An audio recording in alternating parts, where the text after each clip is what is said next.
Funny part is today everyone is fighting to become backward. Marathas to Jats to Patidars. Agitations are happening because we want to become backward. Wherever does this happen? Does it happen anywhere else in the world? You may laugh at this conversation today, but it is a very serious matter. We can't lose pride in India here.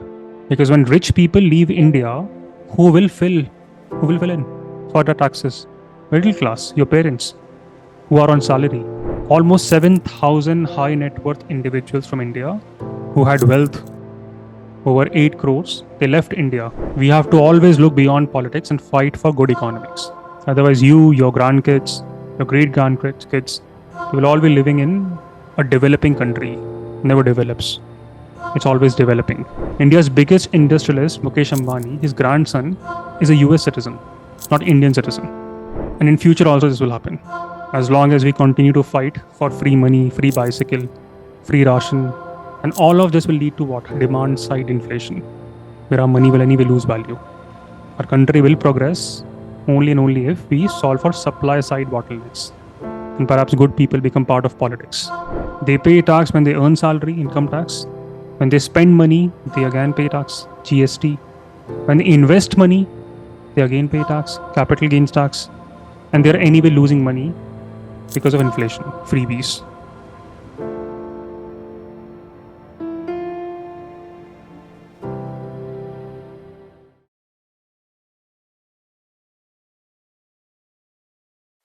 Our own company, Flipkart, we all know the Flipkart, right? India company, sold in India, became whatever it became because of India. Our very own company, Flipkart, started by IIT graduates from India. They ended up registering it in Singapore. Why? Because Singapore offers a favorable corporate tax regime, especially for startups businesses. When Walmart acquired 77% stake in Flipkart, what did India gain? Nothing. Even though that company was started in India, made money from India, had customers in India, but when Walmart acquired 77% stakes in Flipkart in 2018, that deal took place between Walmart and shareholders of Flipkart, Singapore's entity. The majority of capital gains were not taxed in India because of absence of capital gains tax in Singapore. Following this deal, Indian tax authorities did send notice to Flipkart's shareholders. However, it's very complex coming to final resolutions. India lost a lot of potential money. India is still losing so many great companies because of its tax policy in many cases. I completely agree that rich should be taxed more. There should be progressive taxation. I'll talk about regressive taxation in time to come when we introduce taxes. But it is also very important for us to understand what is the purpose it is serving. It is very important for you to note. In many times in life, you have to take practical decisions, not ideal decisions.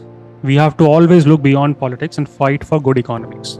Otherwise, you, your grandkids, your great grandkids, you will all be living in a developing country. Never develops. It's always developing. Almost 7,000 high net worth individuals from India who had wealth over 8 crores, they left India. Why? Is it a good thing? Property prices in Greece much cheaper than in Gwalior. In fact, Greece is providing golden visas that allows you to visit multiple countries without having visas. As an Indian, you have to apply for visa even for tiny countries. Many times, even those tiny countries reject your visas because your passport is weak. You may laugh at this conversation today, but it is a very serious matter. We can't lose pride in India here. Because when rich people leave India, who will fill in for the taxes? Middle class, your parents who are on salary. Very few salary class people, they are paying a lot of tax. They pay tax when they earn salary, income tax. When they spend money, they again pay tax, GST. When they invest money, they again pay tax, capital gains tax. And they're anyway losing money because of inflation, freebies. And in return, what do they get? Huge lines outside of government hospitals, shabby road conditions. Many towns in India still do not have 24/7 electricity in a world when internet has to be the fundamental right, because politicians are busy winning elections via freebies. And therefore, it is not a surprise that today Indians who can afford to give up on their citizenship are doing so. A very, very sad state of affair. Today we may take pride that Ajay Banga, the World Bank head, he may take pride that he is Indian. from St. Stephen's College. You may say that Indians are ruling the world. Sundar Pichai, Google, Satya Nadella, Microsoft, Parag Agrawal, Twitter. But the honest reality is look at their passport. None of them are holding Indian passport. They all hold US passports. All their kids also hold US passports. India's biggest industrialist, Mukesh Ambani, his grandson, is a US citizen, not Indian citizen.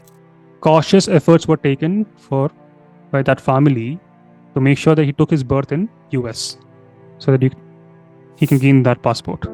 So economic policies do not just drive economics. It is also driving cultural ethos and future of any society.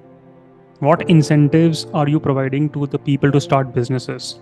Funny part is today everyone is fighting to become backward. Marathas to Jats to Patidars. Agitations are happening because we want to become backward. Where does this happen? Does it happen anywhere else in the world? You want to progress in life, but here you fight to become backward. Because we get benefits in getting government jobs. And it is absolutely not their fault. Ideally, government should not be the one directly employing people. It should be creating conditions so that new jobs can thrive. Government should provide right incentives in the form of infrastructure, tax policies, stable regime, so that founders can start businesses in India. But what happens is, the moment a founder gets decent amount of traction in terms of money, they take the business outside of India, be it Dubai or Singapore, Cayman Island. Flipkart, such a big company, what happened to it?